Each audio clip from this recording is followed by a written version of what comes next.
ओम साई राम। भक्तजनों, चलिए अब हम श्री साई बाबा के आशीर्वाद से साई सच्चरित्र का अध्याय 14 भाग पहला प्रारंभ करते हैं। इस अध्याय में हम श्री साई बाबा का शिरडी में प्रथम आगमन, संतों का अवतार कार्य, पवित्र तीर्थ शिरडी, श्री साई बाबा का व्यक्तित्व, गौली महाराज का अनुभव, श्री विट्ठल का प्रकट होना, क्षीर सागर की कथा, दास गणों का प्रयाग स्नान, श्री साई बाबा का शिरडी में प्रथम आगमन, 3 वाड़े, इन सब कथाओं के बारे में सुनेंगे। संतों का अवतार कार्य। भगवत गीता के 4 अध्याय में भगवान श्री कृष्ण कहते हैं कि जब जब धर्म की हानि और अधर्म की वृद्धि होती है तब तब मैं अवतार धारण करता हूँ। धर्म स्थापन, दुष्टों का विनाश तथा साधुजनों के परित्राण के लिए मैं युग युग में जन्म लेता हूँ। साधु और संत भगवान के प्रतिनिधि स्वरूप है। वे उपयुक्त समय पर प्रकट होकर अपनी कार्य प्रणाली द्वारा अपना अवतार कार्य पूर्ण करते हैं। अर्थात जब ब्राह्मण, क्षत्रिय और वैश्य अपने कर्तव्यों से विमुख हो जाते हैं, जब धार्मिक उपदेशों की उपेक्षा होने लगती है, जब शूद्र उच्च जातियों के अधिकार छीनने लगते हैं, जब धर्म के आचार्यों का अनादर तथा निंदा होने लगती है, जब लोग निषिद्ध भोज्य पदार्थों और मदिरा आदि का सेवन करने लगते हैं, जब धर्म की आड़ में निंदित कार्य होने लगते हैं, जब भिन्न भिन्न धर्मावलंबी परस्पर लड़ने लगते हैं, जब धार्मिक उपदेशों की उपेक्षा होने लगती है, जब प्रत्येक व्यक्ति सोचने लगता है कि मुझसे श्रेष्ठ विद्वान दूसरा नहीं है, जब ब्राह्मण संध्यादि कर्म छोड़ देते हैं, कर्मठ पुरुषों को धार्मिक कृत्यों में अरुचि उत्पन्न हो जाती है, जब योगी ध्यानादि कर्म छोड़ देते हैं और जब जन साधारण की ऐसी धारणा हो जाती है कि केवल धन संपत्ति, संतान और स्त्री ही सर्वस्व है, तथा इस प्रकार जब लोग सत्य मार्ग से विचलित होकर अधःपतन की ओर अग्रसर होने लगते हैं, तब संत प्रकट होकर अपने उपदेशों एवं आचरणों के द्वारा धर्म की संस्थापना करते हैं। वे समुद्र के ज्योति स्तंभ की तरह हमारा उचित मार्गदर्शन करते तथा सत्य पथ पर चलने को प्रेरित करते हैं। इसी मार्ग पर अनेकों संत जैसे निवृत्तिनाथ, ज्ञानदेव, मुक्ताबाई, नामदेव, गोरा, गोणाई, एकनाथ, तुकाराम, नरहरि, नरसिंह भाई, सजन कसाई, सावंतामाली और रामदास तथा कई अन्य संत सत्य मार्ग का दिग्दर्शन कराने के हेतु भिन्न भिन्न अवसरों पर प्रकट हुए और इन सब के पश्चात शिरडी में श्री साई बाबा का अवतार हुआ। पवित्र तीर्थ शिरडी। अहमदनगर जिले में गोदावरी नदी के तट बड़े ही भाग्यशाली है, जिन पर अनेक संतों ने जन्म धारण किया और अनेकों ने वहां आश्रय पाया। ऐसे संतों में श्री ज्ञानेश्वर महाराज प्रमुख थे। शिरडी अहमदनगर जिले के राहता तालुका में है। गोदावरी नदी पार करने के पश्चात मार्ग सीधा शिरडी को जाता है। 8 मील चलने पर जब आप नीम गांव पहुंचेंगे तो वहां से शिरडी दृष्टिगोचर होने लगती है। कृष्णा नदी के तट पर अन्य तीर्थ स्थान जैसे गाणगापुर, नरसिंहवाड़ी और औदुंबर के समान ही शिरडी भी प्रसिद्ध तीर्थ है। जिस प्रकार दामाजी ने मंगलवेढ़ा को, जो पंढरपुर के समीप है, समर्थ रामदास ने सज्जनगढ़ को, दत्तावतार श्री नरसिंह सरस्वती ने वाड़ी को पवित्र किया, उसी प्रकार श्री साईनाथ ने शिरडी में अवतीर्ण होकर उसे पावन बनाया। अब हम देखते हैं श्री साई बाबा का व्यक्तित्व कैसा था। श्री साई बाबा के सानिध्य से शिरडी का महत्व विशेष बढ़ गया। अब हम उनके चरित्र का अवलोकन करेंगे। उन्होंने इस भवसागर पर विजय प्राप्त कर ली थी, जिसे पार करना महान दुष्कर तथा कठिन है। शांति उनका आभूषण था तथा वे ज्ञान की साक्षात प्रतिमा थे। वैष्णव भक्त सदैव वहां आश्रय पाते थे। दानवीरों में वे राजा कर्ण के समान दानी थे। वे समस्त सारों के सार रूप थे। ऐहिक पदार्थों से उन्हें अरुचि थी। सदा आत्मस्वरूप में निमग्न रहना ही उनके जीवन का मुख्य ध्येय था। अनित्य वस्तुओं का आकर्षण उन्हें छू भी नहीं गया था। उनका हृदय शीशे के सदृश उज्ज्वल था। उनके श्री मुख से सदैव अमृत वर्षा होती थी। अमीर और गरीब उनके लिए दोनों एक समान थे। मान अपमान की उन्हें किंचित मात्र भी चिंता न थी। निर्भय होकर संभाषण करते, भांति भांति के लोगों से मिलजुल कर रहते, नर्तकों का अभिनय तथा नृत्य देखते और गजल कव्वालियां भी सुनते थे। इतना सब करते हुए भी उनकी समाधि किंचित मात्र भी भंग न होती थी। अल्लाह का नाम सदा उनके ओठों पर था। कबीरदास जी ने कहा है कि सुखिया सब संसार है, खाए और सोए, दुखिया दास कबीर है, जागे और रोए। उसी प्रकार जब दुनिया जागती तो साई सोते और जब दुनिया सोती तो वे जागते थे। उनका अंतःकरण प्रशांत महासागर की तरह शांत था। न उनके आश्रम का कोई निश्चय कर सकता था और न उनकी कार्य प्रणाली का अंत पा सकता था। कहने के लिए तो वे एक स्थान पर निवास करते थे, परंतु विश्व के समस्त व्यवहारों व व्यापारों का उन्हें भली भांति ज्ञान था। उनके दरबार का रंग ही निराला था।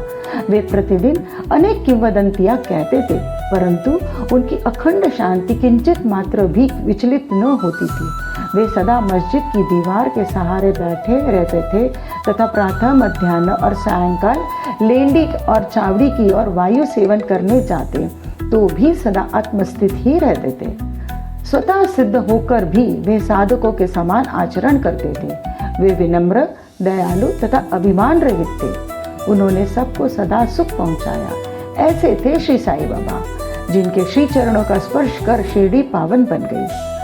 उसका महत्व असाधारण हो गया। जिस प्रकार ज्ञानेश्वर ने आनंदी और एकनाथ ने पैठण का उत्थान किया, वही गति श्री साईं बाबा द्वारा शिरडी को प्राप्त हुई। शिरडी के फूल, पत्ते, कंकड़ और पत्थर भी धन्य है, जिन्हें श्री साई चरणाम्बुजों का चुंबन तथा उनकी चरण रज मस्तक पर धारण करने का सौभाग्य प्राप्त हुआ। भक्तगण को शिरडी एक दूसरा पंढरपुर, जगन्नाथपुरी, द्वारका, बनारस, महाकालेश्वर तथा गोकर्ण महाबलेश्वर बन गई। श्री साई का दर्शन करना ही भक्तों का वेद मंत्र था, जिसके परिणाम स्वरूप आसक्ति घटती और आत्मदर्शन का पथ सुगम होता था। उनका श्री दर्शन ही योग साधन था और उनसे वार्तालाप करने से समस्त पाप नष्ट हो जाते थे। उनका पाद सेवन करना ही त्रिवेणी यानी प्रयाग स्नान के समान था तथा चरणामृत पान करने मात्र से ही समस्त इच्छाओं की तृप्ति होती थी। उनकी आज्ञा हमारे लिए वेद सदृश थी। प्रसाद तथा उदी ग्रहण करने से चित्त की शुद्धि होती थी। वे ही हमारे राम और कृष्ण थे, जिन्होंने हमें मुक्ति प्रदान की। वे ही हमारे परब्रह्म थे। वे छंदों से परे रहते तथा कभी निराश व हताश नहीं होते थे। वे सदा आत्मस्थित, चैतन्य घन तथा आनंद की मंगल मूर्ति थे। कहने को तो शिरडी उनका मुख्य केंद्र था, परंतु उनका कार्य क्षेत्र पंजाब, कलकत्ता, उत्तरी भारत, गुजरात, ढाका और कोंकण तक विस्तृत था। श्री साईं बाबा की कीर्ति दिन प्रतिदिन चारों ओर फैलने लगी और जगह जगह से उनके दर्शनार्थ आकर भक्त लाभ उठाने लगे। केवल दर्शन से ही मनुष्य, चाहे वह शुद्ध अथवा अशुद्ध हृदय के हो, वे चित्त को परम शांति मिल जाती थी। उन्हें उसी आनंद का अनुभव होता था जैसे कि पंढरपुर में श्री विट्ठल के दर्शन से होता है। यह कोई अतिशयोक्ति नहीं है। देखिए, एक भक्त ने यही अनुभव पाया है। गौली बुआ, लगभग 95 वर्ष के वृद्ध भक्त, जिनका नाम गौली बुआ था, पंडरी के एक वारकरी थे। वे 8 मास पंढरपुर तथा 4 मास यानी आषाढ़ से कार्तिक तक गंगा तट पर निवास करते थे। सामान ढोने के लिए वे एक गधे को अपने पास रखते और एक शिष्य भी सदैव उनके साथ रहता था। वे प्रतिवर्ष बारी लेकर पंढरपुर जाते और लौटते समय श्री साईं बाबा के दर्शनार्थ शिरडी आते थे। बाबा पर उनका अगाध प्रेम था। वे बाबा की ओर एकटक निहारते और कह उठते थे कि ये तो श्री पंढरीनाथ, श्री विट्ठल के अवतार है, जो अनाथ नाथ, दीन दयालु और दीनों के नाथ हैं। गौली महाराज श्री विठोबा के परम भक्त थे। उन्होंने अनेक बार पंढरी की यात्रा की तथा प्रत्यक्ष अनुभव किया कि श्री साईं बाबा सचमुच ही पंढरीनाथ है। विट्ठल का स्वयं प्रकट होना। श्री साईं बाबा की ईश्वर चिंतन और भजन में विशेष अभिरुचि थी।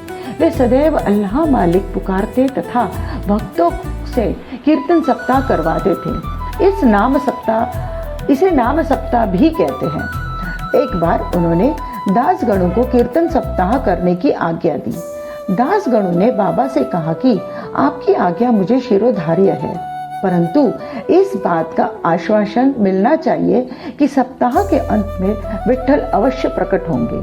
बाबा ने अपना हृदय स्पर्श करते हुए कहा कि विट्ठल अवश्य प्रकट होंगे, परंतु साथ ही भक्तों में श्रद्धा व तीव्र उत्सुकता का होना भी अनिवार्य है।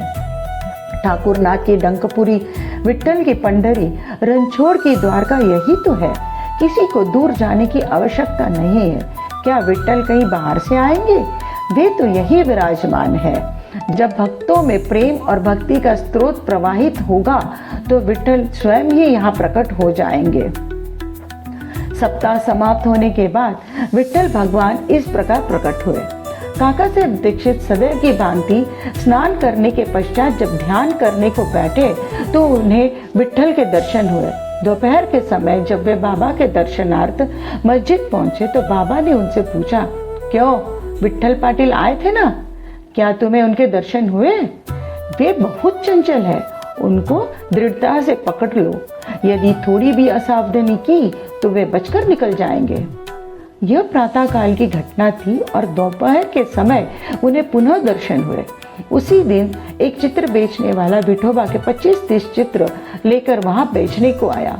यह चित्र ठीक वैसा ही था जैसा कि काका साहेब दीक्षित को ध्यान में दर्शन हुए थे। चित्र देखकर और बाबा के शब्दों का स्मरण कर काका साहेब को बड़ा विस्मय और प्रसन्नता हुई। उन्होंने एक चित्र सहर्ष खरीद लिया और उसे अपने देवघर में प्रतिष्ठित कर दिया। ठाणा के अवकाश प्राप्त मामलतदार श्री B.V. देव ने अपने अनुसंधान के द्वारा यह प्रमाणित कर दिया है कि शिरडी पंढरपुर की परिधि में आती है। दक्षिण में पंढरपुर श्री कृष्ण का प्रसिद्ध स्थान है, अतः शिरडी की द्वारका है।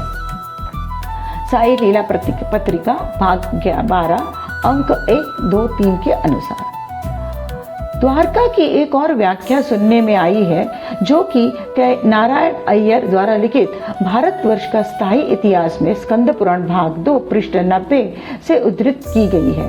वह इस प्रकार है, चतुर्वर्णमापि वर्गणा यत्र द्वाराणि सर्वतः अतो द्वारावतीत्युक्ता विद्वद्दि भस्तत्वदाभिः। जो स्थान चारों वर्णों के लोगों को धर्म, अर्थ, काम और मोक्ष के लिए सुलभ हो, दार्शनिक लोग उसे द्वारका के नाम से पुकारते हैं। शिरडी में बाबा की मस्जिद केवल चारों वर्णों के लिए ही नहीं, अपितु दलित, अस्पृश्य और भागोजी सिंधिया जैसे कोढ़ी आदि सभी के लिए खुली थी। अतः शिरडी को द्वारका कहना ही सर्वथा उचित है। ओम साई राम भक्तजनों, अब हम भाग पहला यहीं पे समाप्त करते हैं, बाकी का अगले भाग में सुनेंगे। ओम साई राम।